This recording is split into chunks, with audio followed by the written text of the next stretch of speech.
مسیح یسوع کا 3 دفعہ مرغ کی بانگ دینے سے پہلے انکار کرنا. اچھا وہ ٹھیک ہے, جب مسیح یسوع کو گرفتار کیا تو سارے شاگرد مایوس ہوئے تھے, لیکن پطرس کی آپ کمٹمنٹ دیکھیں کہ ٹھیک ہے مایوس وہ بھی تھا, لیکن وہ ساتھ ساتھ ہی دے رہا تھا کہ میں اس کی انتہا بھی دیکھوں کہ ہو کیا رہا, کہ مسیح کی گرفتاری اس کی سمجھ میں نہیں آ رہی تھی. لیکن چونکہ مسیح یسوع کو بتا چکے تھے کہ تیری محبت اپنی جگہ, لیکن تو کل مرغ کے بانگ دینے سے پہلے 3 دفعہ میرا انکار کرے گا. ٹھیک. پھر آپ کو یہ 2 رنگی شخصیت ان کو کہہ دیا, لیکن اس واقعے کا ذکر نہیں کیا یا جان بوجھ کے نظر انداز کیا جس کی وجہ سے اس کی زندگی پرفیکٹ ہو گئی اور بدل گئی تھی. آپ کو پتا ہے کہ جب مرغ نے بانگ دی تو یسوع مسیح نے مڑ کے پطرس کی طرف دیکھا, پطرس نے مسیح کی طرف دیکھا. وہ جو دونوں نے نظریں ملائی ہیں, ایک لمحے کے لیے نظریں ملائی ہیں, لیکن وہ جو نظریں ملی ہیں اس سے پطرس کی زندگی بدل گئی تھی. اب اس کی کمٹمنٹ بڑی پرفیکٹ ہو گئی. وہ ایک شعر ہے کہ یہ کن نظروں سے آج تو نے دیکھا کہ تیرا دیکھنا دیکھا نہ جائے. تو مسیح یسوع نے کہا کچھ نہیں, صرف دیکھا تھا, لیکن پطرس کی زندگی بدل گئی تھی. اس کو یاد آ گیا کہ مرغ نے بانگ دے دیا, یہ تو میرے آقا نے پہلے سے مجھے بتا دیا تھا, میں نے وہی حرکت کی, مجھے تو ایسا نہیں کرنا چاہیے تھا. اس کے بعد مجھے بتائیں کہ پوری زندگی اس نے خدمت کی ہے, انجیل کی منادی کی ہے, خطرات میں گھر کر کی ہے, کبھی اس کی زندگی میں خوف آیا, بلکہ یہودیوں نے جب اس کو روکا, 2 دفعہ روکا, خبردار آئندہ یسوع کا نام لے کر منادی نہیں کرنا, تو پہلی دفعہ جب روکا تو اس نے کہا آپ ہی انصاف کرو کہ جن باتوں کا میں چشم دید گواہ ہوں میں ان کی گواہی نہ دوں. یہ آپ میرے ساتھ کیا بات کر رہے ہو. حوالات میں ڈالا, حوالات سے باہر آئے, جب فرشتے نے ان کو نکال دیا تو دوبارہ انہوں نے کہا کہ ہم نے تو یہ سخت تاکید کی تھی کہ آئندہ یسوع کا نام لے کر منادی نہ کرنا. تو یہ تم نے کیا بات کی. پطرس وہاں پر بھی تاریخی الفاظ استعمال کرتا ہے کہ ہمیں آدمیوں کے حکم کی نسبت خدا کا حکم ماننا زیادہ فرض ہے. تو یہ والے واقعات ظفر صاحب نے omit کیے, وہ واقعات پکڑ لی ہیں جن سے ان کو شائبہ ہوا, لیکن جس سے اس کی زندگی پرفیکشن کی طرف چلی گئی وہ واقعہ کیوں نہیں بیان کر رہے. بلکہ اس سے بھی بڑا واقعہ یہ ہے کہ پطرس کو روایت بتاتی ہے, بائبل میں تو نہیں ہے کہ, لیکن یہ روایت ہے ٹھیک کہ پطرس کو جب سلیب دینے لگے ہیں تو اس نے کہا کہ مجھے سیدھا سلیب نہ دو. بتائیں اس قسم کا کوئی ایماندار آپ کو مل سکتا ہے؟ ورنہ تو وہ اپنی زندگی کی بھیک مانگتا ہے. اس نے کہا کہ مجھے سلیب ضرور دو, لیکن سیدھا نہ دو, الٹا دو. تو یہ اس کی 2 رنگی شخصیت نہیں, یہ اس کی شخصیت مسیح یسوع کے رنگ میں رنگی ہوئی شخصیت ہے. صحیح. تو پطرس ہی تھا جس کی بولی سے انہوں نے کہا تھا کہ یہ بھی گلیلی لگتا ہے, یہ بھی مسیح کا شاگرد لگتا ہے, اس کی بولی سے لگتا ہے. ٹھیک ہے نا. تو نہ صرف بولی سے, باقی زندگی اس کے رویوں سے, اس کی تبلیغ سے لگتا تھا کہ یہ مسیح یسوع کا شاگرد ہے. تو یہ ساری باتوں کو نظر انداز کر کے تو آپ کہہ رہے ہیں جی کہ وہ 2 رنگی شخصیت تھی. میں سمجھتا ہوں کہ یہ علمی خیانت اور بہت ہی سنگین قسم کی بددیانتی ہے کہ آپ کانٹیکسٹ کو کاٹ کر, واقعات کو نظر انداز کر کے اپنی پسند کا 1-2 واقعہ اٹھا کے تو کسی کی شخصیت کے بارے میں بیان دے دے. یہ ٹھیک نہیں ہے. ٹھیک. آگے وہ کہتے ہیں شاگردوں میں یہ بات مشہور تھی کہ جناب پولس لوگوں کو شریعت کے خلاف تعلیم دیتے تھے. دیکھیں یہ اس وقت بھی شاید یہودیوں کو مس انڈرسٹینڈنگ تھی, اور اب مسلمانوں کو تو بہت زیادہ مس انڈرسٹینڈنگ, اور کچھ اور بھی لوگ ہیں جن کو مس انڈرسٹینڈنگ ہے کہ پولس شریعت کے خلاف تھے.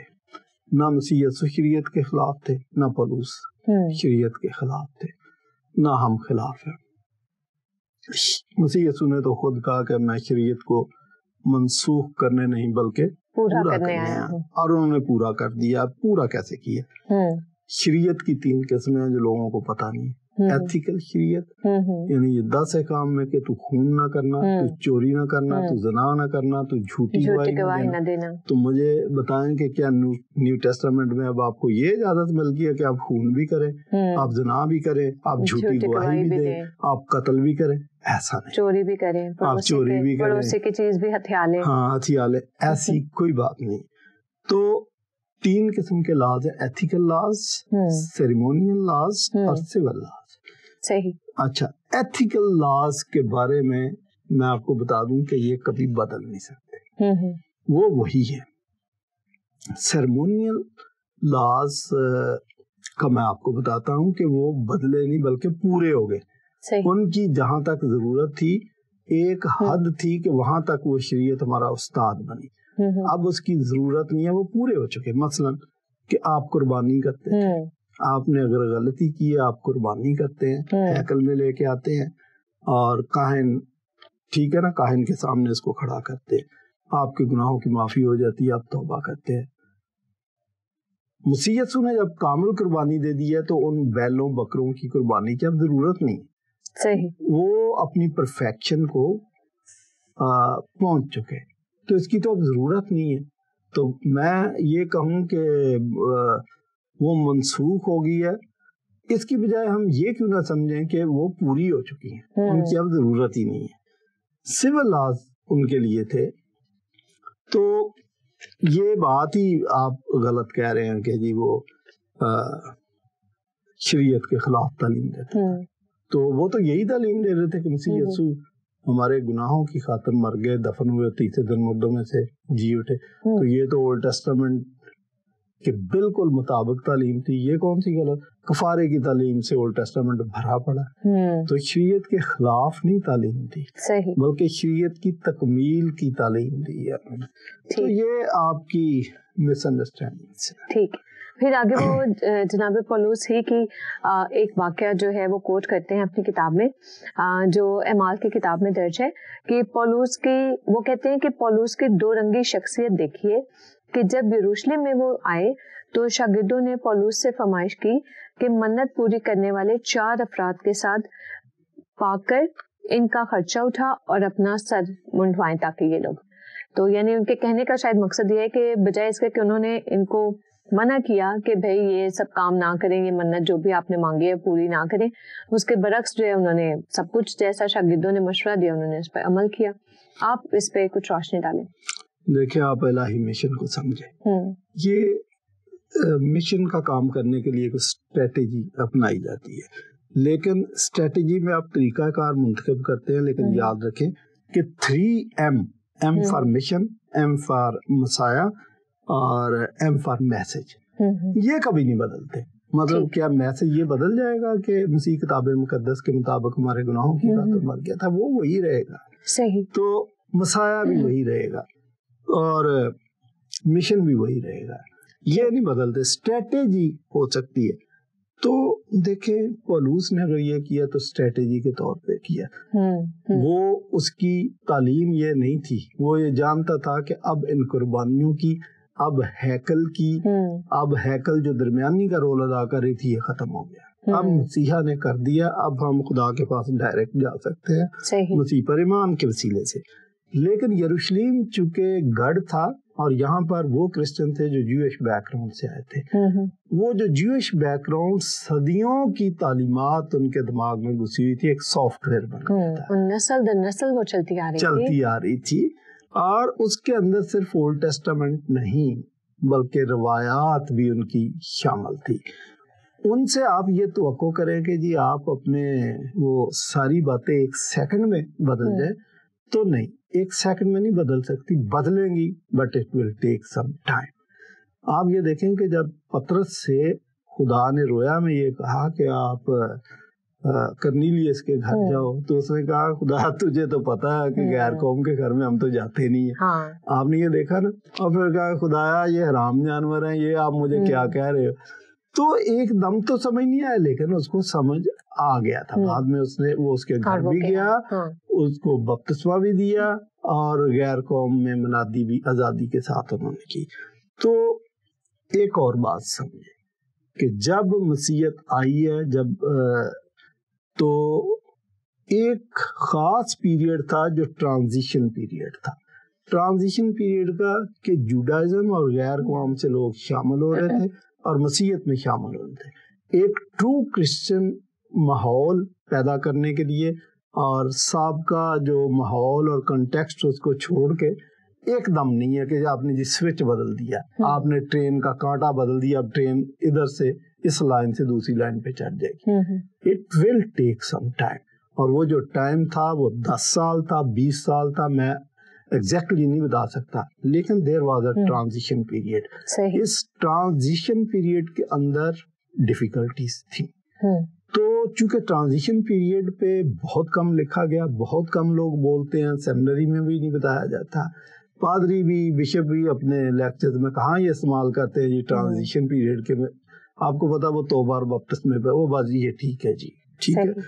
تو اس کو بھی سمجھنا ضروری ہے. لوگ مسیحیت کو سمجھنے کی کوشش کر رہے تھے کیونکہ یہ ٹرانزیشن پیریڈ تھا, کیونکہ نیو ٹیسٹامنٹ ابھی لکھا نہیں گیا تھا, کیونکہ رسول اتنے نہیں تھے کہ وہ گھر گھر لوگوں کو جا کے تو ٹیچ کر سکے. کر رہے تھے, they were doing that, لیکن پھر بھی اچھا جو جوئش بیک گراؤنڈ سے آئے ہوئے لوگ دیکھیں, جو فرسٹ بروڈ آف کرسچن تھی, یہ پہلے بھی میں کئی دفعہ بتا چکا ہوں, they were all from Jewish background.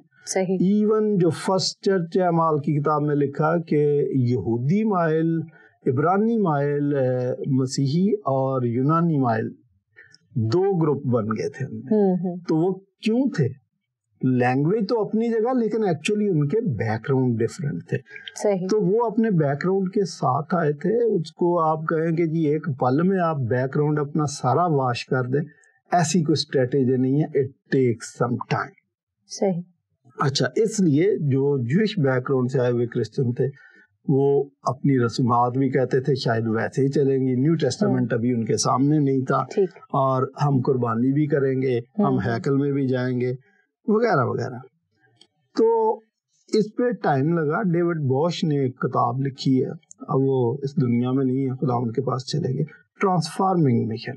تو یہ جو مشن ہے یہ لوگوں کی حیت, لوگوں کی زندگی, لوگوں کی عادات, لوگوں کا پس منظر, لوگوں کا سافٹ ویئر چینج کرنے کی اہلیت رکھتا ہے. لیکن آپ موقع دیں کہ وہ جو ٹرانسفارمنگ مشن ہے وہ آپ پر کام کرے, شاگرد آپ کو ٹرانسفارمنگ مشن کے زیر اثر لائے. It takes some time. یہ سب کچھ ہو رہا تھا. تو پولوس نے اگر کیا تو اسٹریٹجی کے تحت ہی کیا. وہ اگر ان سے بھیڑ جاتا کہ نہیں بھائی یہ ہے, تو آپ مجھے بتائیں کہ وہ اوریجنل کلیسیا جو ادھر تھی اور یہ تھی, ادھر ہی اختلاف ہو جاتا. تو جو نئے آنے والے کرسچن ہیں, مسیح کے مشن میں رکاوٹ ہے, تو رکاوٹ نہ آنے دو, یہ ٹائم آئے گا. اور میں آپ کو بتاؤں کہ ایک ٹائم آیا کہ جب انطاکیہ مسیحیت کا گڑھ بن گیا, جب مسیحیت اور بڑی, تو یہ اسی قسم کے کرسچن نہیں تھے جو پہلے دن بنے تھے. They were different. ٹھیک. اچھا, پھر آگے وہ کہتے ہیں کہ منت پوری کرنے کے بجائے پولوس کو یروشلم میں فرم سٹینڈ لینا چاہیے تھا کہ شریعت اب ختم ہو چکی ہے, انہیں بالکل بھی اس طرح سے شریعت کے اکارڈنگ جو ہے منت وغیرہ نہیں پوری کروانی چاہیے تھی. دیکھیں, میں نے آپ کو بتایا کہ ٹرانزیشن پیریڈ کے کچھ لوازمات تھے. وہ چیز کسی کے بس میں نہیں ہے کہ ٹرانزیشن پیریڈ کو کوئی کھل جا سم سے ایک دم ٹھیک کیا جائے. اس پہ ٹائم لگے گا.